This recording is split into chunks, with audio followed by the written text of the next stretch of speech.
Қайырлы күн достар, сіздермен бірге Алтынгүл. Бүгін сіздермен ең дәмді, ең оңай, үйдегі бар ингредиенттерден жасалынатын медовый торттың рецептісімен бөлісетін боламын.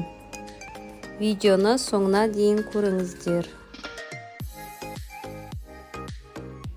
Ең алдымен достар, ыдысымызға бал, сары май және де секерімізді салып, барлығын жай отқа қойып, секеріміз толықтай ерігенше араластырамыз.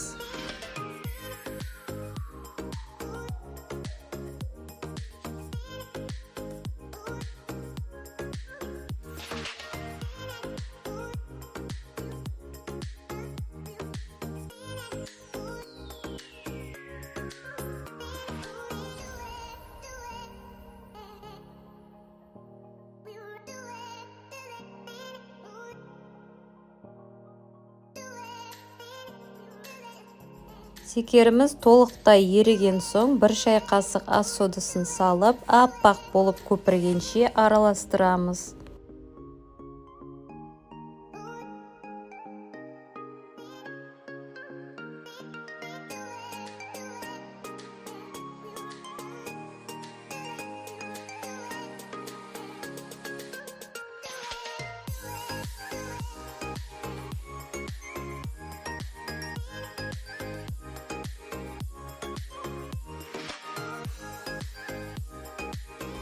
Одан соң газден шығарып, дайын болған массамызды бөлме температурасында суытамыз. Суыған соң жұмыртқамызды бір-бірден қоса отыра араластырамыз.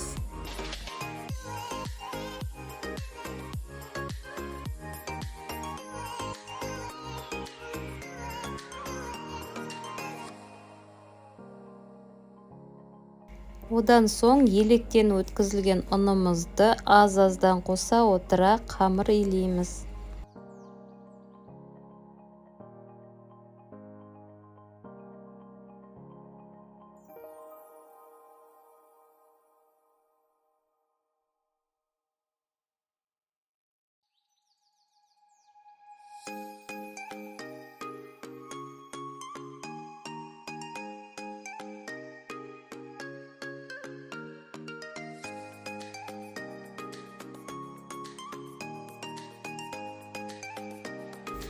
Дайын болған қамырымызды пищевой пленкаға орап, холодильникке 2 сағатқа қоя тұрамыз.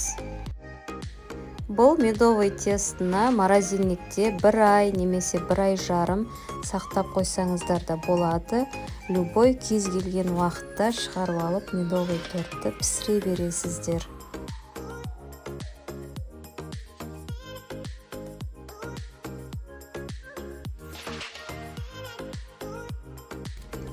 Холодильниктен қамырымызды шығарып, бірнеше бөліктерге бөліп аламыз. Енді қамырларымызды пергамент қағазының үстіне ұн сеуіп, оқтаумен жаямыз және де формамен, яғни кольцомен кесіп аласыздар. Менде форма диаметрі 22. Сіздерде кольцо болмаса, егер жай ғана үлкен тарелканы қойып, жан-жағын дөңгелетіп, сызып шықсаңыздар да болады.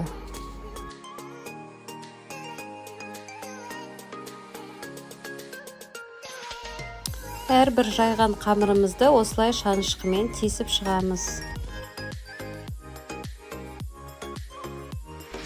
Корждарымызды 180 градуста беті қызарғанша пісіріп аламыз.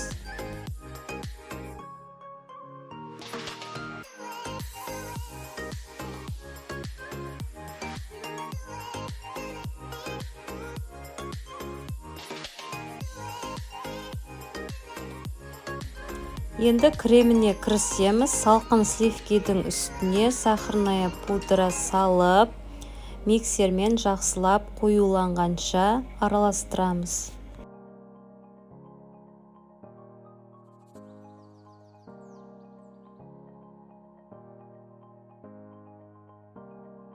Одан соң салқын творожный сырды қосып, креміміз біркелкі масса болып қоюланғанша жақсылап миксермен араластырамыз.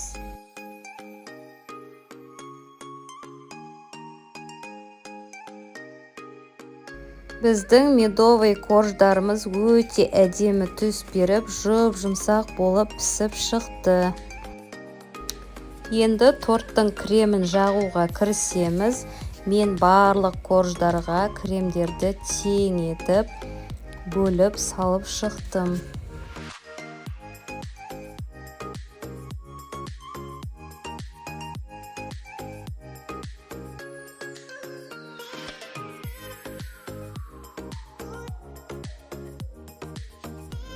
Енді тортты жинаймыз, қыздар.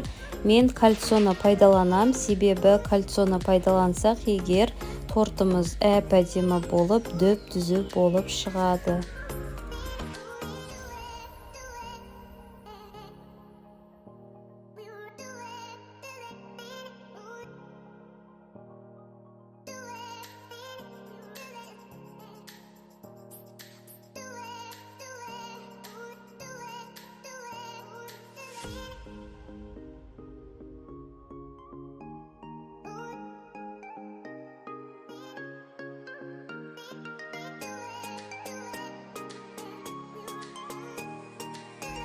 Қалған корждарды мен блендерге салып үгітіп аламын.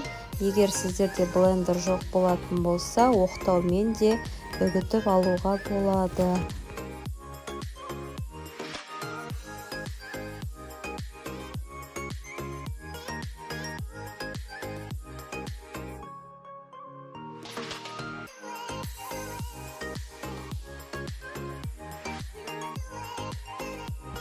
Тортымыз өте биік болып, әдемі болып шықты. Мен бұл торттың дәмін енді сіздерге сөзбен айтып жеткізе алмаймын. Тек өздеріңіз дайындап дәмін көрсеңіздер болады.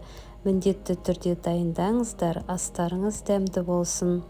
Каналыма тіркеліп қоюды ұмытпаңыздар.